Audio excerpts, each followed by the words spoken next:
ছাত্র জনতার গণঅভ্যুত্থান পরবর্তী বাংলাদেশ পরিস্থিতি নিয়ে প্রতিক্রিয়া জানিয়েছে মার্কিন প্রতিরক্ষা দপ্তর পেন্টাগন। মঙ্গলবার নিয়মিত সংবাদ সম্মেলনে এক প্রশ্নের জবাবে পেন্টাগনের প্রেস সেক্রেটারি মেজর জেনারেল প্যাট রাইডার বাংলাদেশ ইস্যুতে কথা বলেছেন। এদিন তাকে নোবেল বিজয়ী অধ্যাপক ডক্টর মোহাম্মদ ইউনূসের নেতৃত্বাধীন অন্তর্বর্তী সরকারের অধীনে শান্তি ও স্থিতিশীলতা রক্ষায় বাংলাদেশ সেনাবাহিনীর ভূমিকাকে পেন্টাগন কিভাবে দেখেন, এই ক্রান্তিকালে বাংলাদেশ ও যুক্তরাষ্ট্রের সামরিক বাহিনীর মধ্যে কোনো সহযোগিতা বা যোগাযোগ আছে কিনা সম্পর্কিত কয়েকটি প্রশ্ন করা হয়। জবাবে প্যাট রাইডার বলেন, বাংলাদেশের সঙ্গে আমাদের প্রতিরক্ষা সম্পর্ক রয়েছে।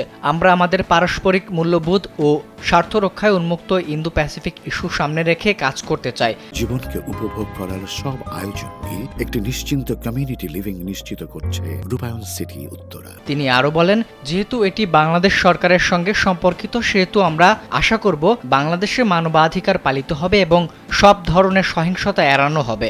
এ সময় মার্কিন বাংলাদেশ সম্পর্ক নিয়ে প্রশ্ন থাকলে তা পররাষ্ট্র দপ্তরে করার আহ্বান জানান প্যাট রাইডার।